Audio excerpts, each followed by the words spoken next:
కొన్ని సందర్భాల్లో ఆత్మీయంగా జీవిస్తున్నప్పటికీ, రక్షించబడినప్పటికీ, బాప్తిసం తీసుకున్నప్పటికీ, బయటికి క్రైస్తవులుగా కనిపిస్తున్నప్పటికీ, సేవలో పాల్పంచుకుంటున్నప్పటికీ కనులుంటాయి కానీ కానరావు, చెవులుంటాయి కానీ సత్యాన్ని వినలేవు, మనసు ఉంటుంది కానీ మతి లేకుండా జీవిస్తూ ఉంటాం. స్థితి ఉన్నప్పటికీ గతి లేని జీవితం. హృదయ పరీక్ష చేసుకోవడానికి, ప్రభు బలలో పాల్పంచుకోవడానికి, మనల్ని మనం సిద్ధపరచుకోవడానికి కనులున్నా కానలేని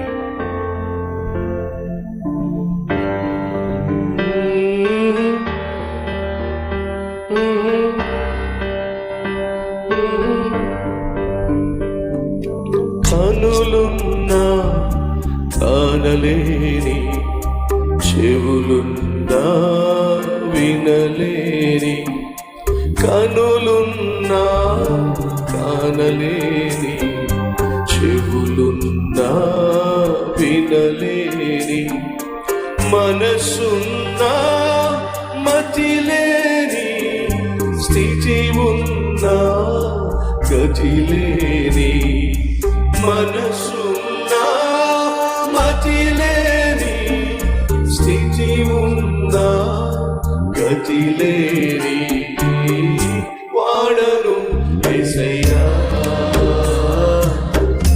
ఓడిపోయిన వాడను, వాడను యేసయ్యా.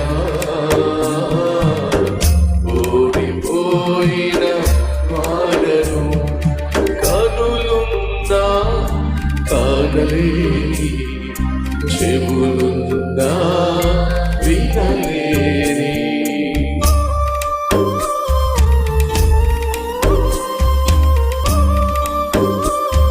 అన్ని ఉన్నా ఏమీ లేవు, అందరూ ఉన్న ఏకాకిని, దారి ఉన్న కానరాని, చెంతనున్న చేరలేని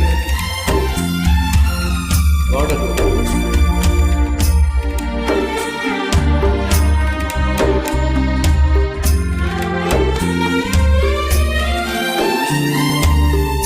అన్ని ఉన్నా ఏమీ లేని, అందరూ ఉన్నా ఏకాకిని, దారి ఉన్నా కానరాని, చెంతనున్నా చేరలేని, అన్ని ఉన్నా ఏమీ లేని, అందరూ ఉన్నా ఏకాకిని, దారి ఉన్నా కానరాని, చెంచలున్నా చేరలేని యేసయ్యా.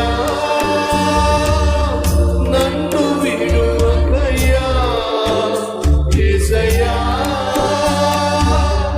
నన్ను విడువకయ్యా. దిక్కులేని వాడను, వాడను యేసయ్యా. చెదరిపోయిన గూడును, వాడను యేసయ్యా. చెదరిపోయిన గూడును,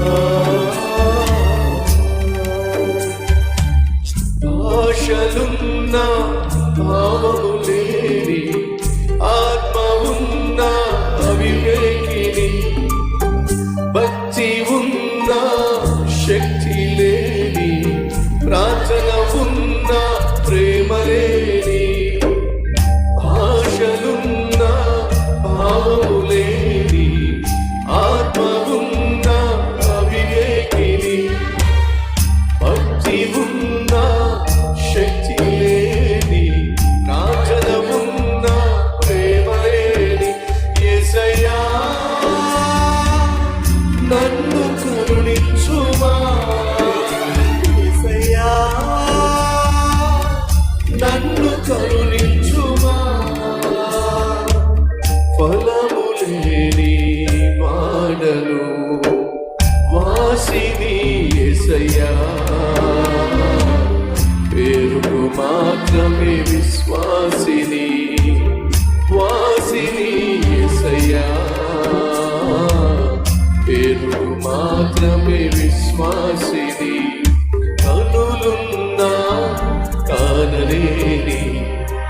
చెవులున్నా వినలేని, కనులున్నా కానలేని, చెవులున్నా వినలేని, మనసున్నా మతిలేని, స్థితి ఉన్నా గతిలేని, మనసున్నా మతిలేని, స్థితి ఉన్నా గతిలేని వాడను యేసయ్యా, ఓడిపోయిన వాడను వాసిని యేసయ్యా, ఓడిపోయిన వాడను. ఉన్న చోటే మౌనమిద్దాం.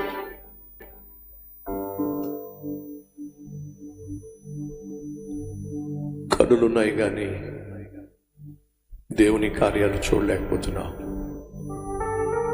చెవులున్నాయి కానీ సత్యాన్ని వినలేకపోతున్నాం. మనసు అయితే ఉంది కానీ ఎందుకో మతి లేకుండా జీవిస్తున్నాం. గతి అయితే స్థితి అయితే ఉంది కానీ గతి లేకుండా జీవిస్తున్నాం. అందరూ ఉన్నారు కానీ ఏకాకిగా మిగిలిపోయాం. అన్నీ ఉన్నాయి కానీ ఏమీ లేనట్టుగా జీవిస్తున్నాం. దారి ఉన్నప్పటికీ ఎలా ముందుకు సాగాలో తెలియక అయోమయ స్థితిలో ఉన్నావు. యేసయ్య చెంతనే ఉన్నావు కానీ ఆయన చేరుకోలేకపోతున్నావు. కారణం తెలుసా? ఓడిపోయావు, దేవునికి దూరం అయిపోయావు, దిక్కు లేకుండా అనాథగా మిగిలిపోయాం. ప్రభువుకు చెప్దామా?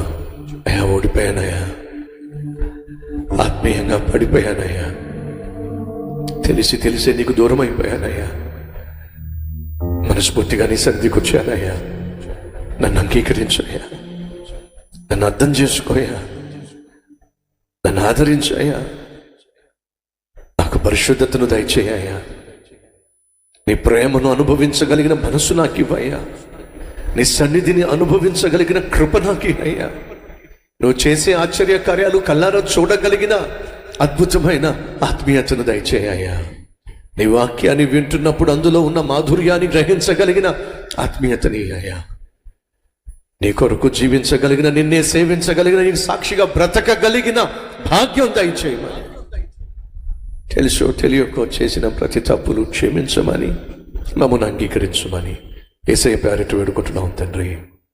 ఆమేన్.